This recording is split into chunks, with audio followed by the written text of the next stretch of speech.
E aí galera, tudo bem com vocês? Vamos aí para mais um 6x1 Responde, que é aquele quadro onde vocês fazem perguntas, eu as respondo no vídeo. Você vem aqui nos comentários do vídeo e faz mais uma pergunta para que eu responda na semana que vem. E assim a gente vai se retroalimentando até o fim da humanidade. Então desde o início eu vou pedir para você deixar o like no vídeo, se inscrever no canal caso ainda não seja inscrito e usar os comentários para opinar sobre cada um dos temas que a gente vai abordar e também para fazer a sua pergunta para a semana que vem. Sempre lembrando que o vídeo é feito com patrocínio do OneFootball, que é o maior aplicativo sobre futebol do planeta. Nele você encontra tudo que envolve esse universo do futebol, tem notícias, estatísticas, transferências, vídeos de jogos e tem também transmissão de alguns campeonatos como o alemão e o francês. O OneFootball é um aplicativo totalmente gratuito que está disponível tanto para Android quanto para iOS e o link para você baixá-lo está aqui na descrição do vídeo. Começo com a pergunta do Lino Leal. Na sua opinião, onde o Cruzeiro pode chegar na Copa do Brasil com esse time? Lino, obrigado pela pergunta. Eu acho que é muito cedo para a gente traçar esse tipo de prognóstico de até quando o Cruzeiro vai.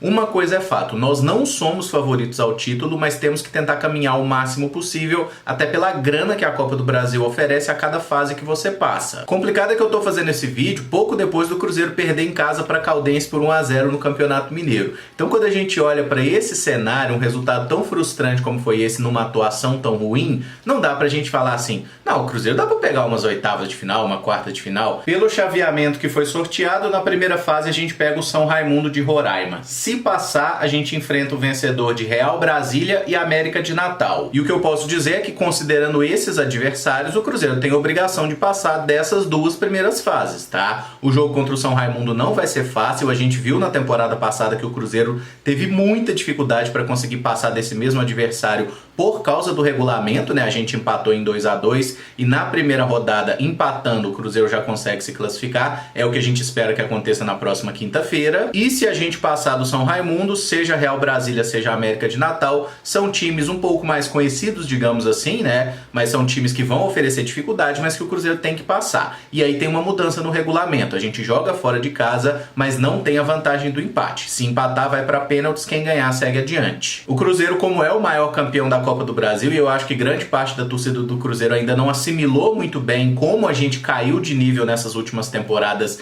desde o rebaixamento, o saqueamento do clube e tudo que aconteceu, a gente sempre que começa uma Copa do Brasil tem uma expectativa de ir longe, de ganhar o título, mas acho que realmente essa não é a nossa realidade. O Cruzeiro tem que tentar seguir o mais longe possível. Se a gente consegue pegar umas oitavas ou quartas de final, eu acho que já está muito bom, mas primeiro a gente tem que pensar em passar do São Raimundo na quinta-feira. Eu acho que é esse o objetivo de momento. E aí, com o passar do tempo, dos treinamentos dos jogos, a gente vê se o time do Cruzeiro consegue encaixar ou não. Eu acho que com o elenco que a gente tem disponível dá para fazer muito mais, ainda é um início de trabalho, a gente tem que ter calma, né? Mas eu acredito que o Cruzeiro pode sim fazer uma boa temporada, pode conseguir o acesso, né, o retorno para a Série A do Campeonato Brasileiro, e a Copa do Brasil ela tem prioridade até pela questão financeira e pelo desafio esportivo que é. Mas eu acho que a gente não deve criar grandes expectativas com esse torneio, porque o Cruzeiro não é nenhum dos 15 melhores times que o disputam. O David Bertolin pergunta: pessoalmente, você gostou do rebaixamento de Botafogo e Vasco? Os cariocas podem complicar nossa vida no acesso? David, obrigado pela pergunta. Sem dúvida nenhuma, esses times podem complicar sim a nossa vida na briga pelo acesso,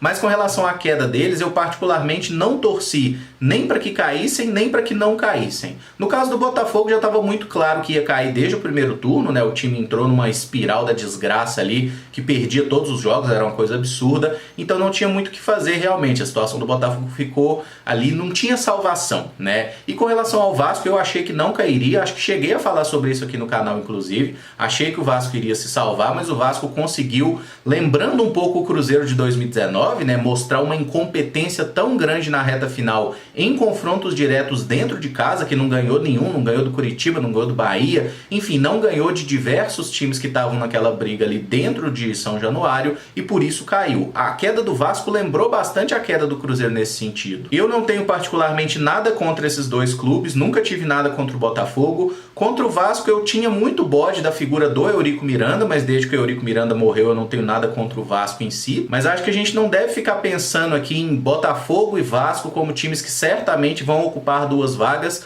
como o Cruzeiro também não tem uma vaga certa aí entre os 4 que vão subir para a Série A. Aquela realidade do time grande que cai para a Série B, recebe muito mais dinheiro que os outros e por isso sobe tranquilamente, né? O Vasco da última vez não subiu tranquilo, teve dificuldade, mas ainda assim subiu. Isso não existe mais. A dificuldade que o Cruzeiro viveu, o Botafogo e o Vasco vão viver agora. O fato deles terem uma experiência em Série B não vai dizer nada, porque essa é uma Série B completamente diferente e eles nunca jogaram uma Série B com orçamento de Série B, sempre foi com orçamento de Série A. E eu acho que nesse momento a gente ainda não sabe quais serão os times que vão ser os candidatos ao acesso. É muito cedo para isso. A temporada está só começando. Se vocês olharem, por exemplo, no ano passado, a Chapecoense fez um campeonato estadual super ruim, depois deu uma recuperada, né, ali na reta final, chegou muito forte na Série B, conseguiu o acesso e o título, mas lá no início da temporada mesmo, a gente não via a Chapecoense como esse time tão forte e conseguiu encorpar durante a temporada. Então é muito cedo para traçar e nesse momento eu acho que todo mundo pode atrapalhar a vida do Cruzeiro. O Diego Avelar pergunta: considerando os grotescos erros de arbitragem da Série B, o VAR seria útil e viável para diminuí-los? Qual é o principal motivo para sua não utilização nesse campeonato? Diego, obrigado pela pergunta. Eu sou totalmente a favor da utilização do VAR.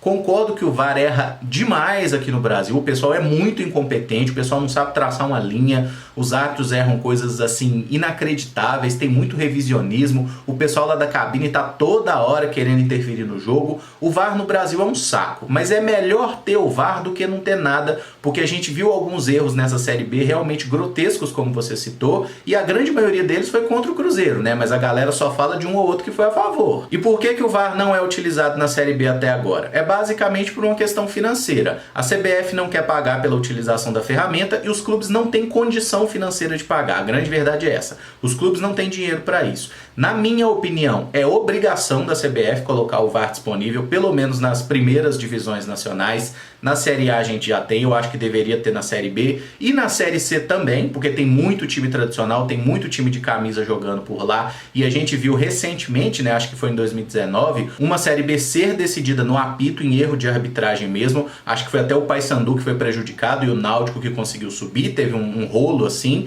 e eu acho que a CBF deveria ter a decência de colocar a arbitragem de vídeo e pagar por isso, até porque dinheiro não é o problema da CBF, eles arrecadam demais e não reinvestem essa grana no futebol brasileiro. Mas o que vai acontecer nessa temporada 2021 ainda não está definido, tá? Ainda não decidiram se vai ter VAR ou não. Eu acredito que novamente o VAR vai ser aplicado só na Série A do Campeonato Brasileiro, não vai ter na Série B. Mas isso aí a gente tem que esperar um pouco mais pra frente, aquelas reuniões que sempre fazem antes do início da competição, né? Quando são definidos esses pormenores. Mas provavelmente será outra Série B sem VAR. O Gustavo Nonato pergunta: você aceitaria o Ramon Ábila de volta algum dia? Gustavo, obrigado pela pergunta. Eu acho que isso nem é questão de aceitaria, é questão de gostaria mesmo, tá? E sim, eu gostaria que o Ramon Ábila voltasse, porque é um atacante que tem limitações técnicas bem evidentes, ele tem dificuldade no jogo aéreo, é um jogador bem pesado, mas é um ótimo finalizador e a passagem dele pelo Cruzeiro, apesar de curta, ela foi muito positiva. Só que eu não acredito no retorno do Ábila ao Cruzeiro, primeiramente porque ele é um jogador caro, que está lá no Boca Juniors, ele não é um titular absoluto, mas joga bastante por lá, faz os seus golzinhos de forma recorrente, é um cara que fez gol em final de Libertadores, por exemplo, né? Por mais que o Boca tenha perdido no final das contas pro River Plate. E a gente não pode esquecer da situação financeira complicada que o Cruzeiro vive. Também do fato que o Ábila já tá com 31 anos, ele completa 32 nessa temporada 2021. Então eu acho muito difícil, por uma questão de crise financeira do Cruzeiro, a gente ter tempo hábil de trazer o Ramon Ábila para jogar em alto nível. Trazer com 36, 37 anos, quando provavelmente ele não vai estar jogando bem, aí eu acho melhor nem trazer. É melhor a gente ficar só com aquela lembrança positiva do passado mesmo. É um jogador que eu gosto bastante, tem carisma, teve uma passagem legal pelo Cruzeiro. Em tese ele não ganhou título por aqui, mas ele faz parte do time que ganhou a Copa do Brasil de 2017, né? Então sim, ele tem uma conquista ali com a camisa do Cruzeiro e eu acho que seria ótimo se ele pudesse voltar. Mas não cabe na nossa realidade financeira. Eu não esqueci que o Ábila não é nenhum craque, ele tem sim suas limitações, mas ele é um bom finalizador e a gente, com essa crise de finalização que está vivendo ultimamente, não tem como não olhar para o Ábila e pensar que talvez ele pudesse fazer melhor que a galera que está aqui. Felipe Eduardo pergunta: o Iago Pikachu seria uma boa contratação para o Cruzeiro? Felipe, obrigado pela pergunta. Eu não acho que o Iago Pikachu seria uma boa para o Cruzeiro, basicamente porque ele é um jogador que tem destaque na parte ofensiva do campo e apesar dele ter aparecido como um lateral direito lá no Paysandu, para mim a grande virtude do Iago Pikachu é jogando mais adiantado, como um meia aberto. E meia aberto pela direita é uma posição que o Cruzeiro já tem uma galera, né? Quem tá jogando por ali mais é o William Potker, sendo muito criticado, mas a gente tem o Ayrton e o próprio Bruno José, além do Wellington Torrão. Então já tem muita gente para jogar ali. Pensando nele como um lateral direito, uma alternativa ao Cáceres, o Pikachu marca muito mal. E isso não é uma coisa de hoje, foi no Paysandu, é no Vasco. Ele é muito criticado por esse posicionamento defensivo, falhas de concentração. Então eu não acho que ele seria uma boa contratação, porque a lacuna que a gente tem, a lateral direita, ele resolveria? Não, ele não resolveria, porque mesmo que ele jogue por ali,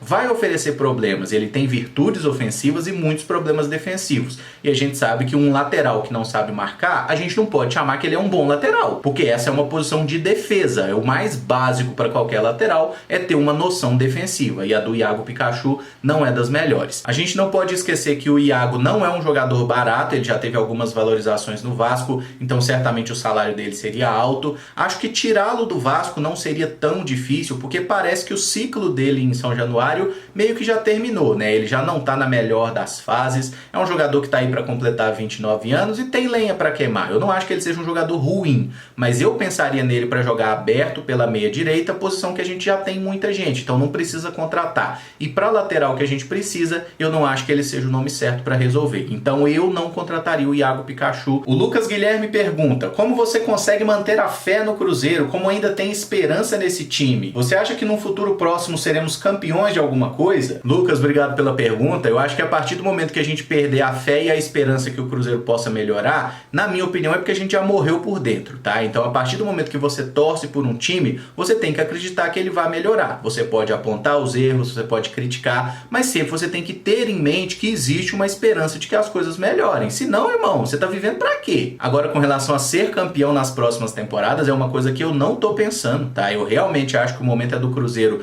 se recuperar enquanto instituição, na parte financeira, voltar a ter credibilidade, apostar em jogadores jovens, fazer realmente um trabalho de base, se reencontrar com a sua própria história. Porque o Cruzeiro parece completamente perdido depois das últimas temporadas, perdeu noção de tudo, perdeu noção de valores. O Cruzeiro parou de simplesmente honrar os compromissos mais básicos, não paga salário, compra jogador e não paga. Então acho que tem muita coisa para ser revista, inclusive na postura da torcida, né? Um rei na barriga, achando que o Cruzeiro é um time que não é, tá? O Cruzeiro não é o maior time do planeta Terra, desculpa eu contar isso pra vocês. A gente precisa se ater à realidade, entender que o Cruzeiro não é o time de maior orçamento no futebol brasileiro, não vai ter os melhores jogadores, a gente precisa desenvolver atletas, e o Cruzeiro entrou numa loucura de que só a grife importava, né? Ah não, o jogador tem grife? Então vem, esse é bom. Aí o cara vinha aqui, não fazia porcaria nenhuma, levava milhões do Cruzeiro e ainda entrava na justiça depois pra cobrar mais um restinho. Acho que o fato de acompanhar, né, e de torcer por um clube na Europa que em mais de 15 anos que eu torço, ele só ganhou um título até hoje,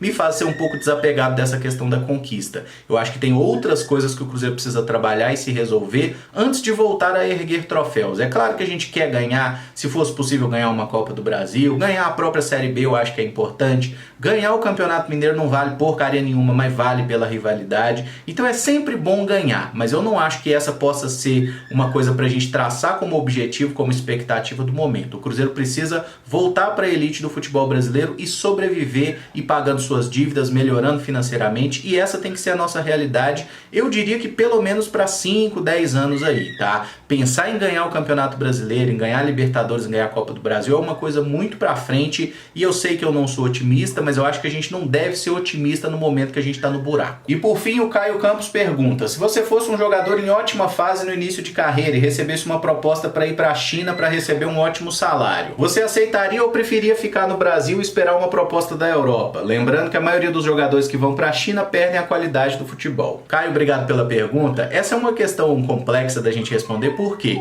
eu só consigo responder com a realidade que eu tenho, com a cabeça que eu tenho. E na minha mentalidade, o dinheiro é uma coisa muito importante, basicamente porque eu não tenho dinheiro. Então talvez se eu tivesse aí uma condição financeira diferente, se eu tivesse muita grana, eu falaria, não, dá pra gente esperar uma oportunidade melhor e bababá, mas realmente eu, se fosse um jogador jovem, promissor aí, que aparece bem, veio uma proposta da China para resolver a minha vida financeira e de familiares também, eu ia na hora. E dou um bom exemplo aí dessa situação que eu teria feito a mesma coisa. Ricardo Goulart. O Ricardo Goulart apareceu bem lá no Inter, não vingou. vingou. Aí foi pro Goiás, fez uma ótima Série B, caiu aqui no Cruzeiro, 2 temporadas espetaculares em 2013-14, campeão brasileiro, veio uma proposta violenta da China. Ele foi e eu também teria ido, porque o que ele ganhou aí nesses anos de China certamente resolveu a vida de todo mundo que está perto dele, para as próximas gerações também. E o Ricardo Goulart sofreu uma lesão grave, né? Acho que foi ali 2018, 2019. Quando ele veio para o Palmeiras por empréstimo, ele já estava meio baleado. E nos últimos 2 anos e meio aí, o Ricardo Goulart não está jogando nem perto do que jogou. Ele caiu muito de nível por causa da lesão. E aí eu te pergunto, se ele tivesse ficado mais alguns anos no Brasil, talvez sofresse essa lesão no Brasil e perdesse a oportunidade de resolver a vida financeira para com 28 anos estar voltando a jogar em time de Série B, em time de Série C, tentando se recuperar e com limitações impostas aí por uma lesão, né? Então a carreira de jogador de futebol ela é muito curta e eu particularmente, se tivesse nessa, eu pensaria na grana, em resolver a minha vida. Até porque você tá ali com seus 22 anos, você mete um contrato de 5 anos na China, resolveu sua vida, ficou rico, ficou tranquilo. Com 26, 27 anos você tá livre no mercado e aí se você se destacar por lá, você pode jogar num time europeu, você pode aí desfrutar de uma oportunidade diferente, tentar se aventurar numa liga mais forte. Mas voltando a usar o exemplo do Ricardo Goulart, ele é muito bom pro futebol brasileiro, ele é bom pro futebol chinês. Mas vocês acham que o Ricardo Goulart seria um craque numa Espanha, numa Inglaterra, numa Itália, numa Alemanha? Eu acho que não. Então eu acho que é muito importante o jogador ter consciência de qual é o seu verdadeiro nível de futebol. Encerro o vídeo por aqui. Se você gostou, eu peço que deixe o like, se inscreva no canal caso ainda não seja inscrito, use os comentários para opinar sobre cada um dos temas e também para fazer a sua pergunta para a semana que vem. Muito obrigado por acompanhar, um abraço e até o próximo vídeo. Valeu!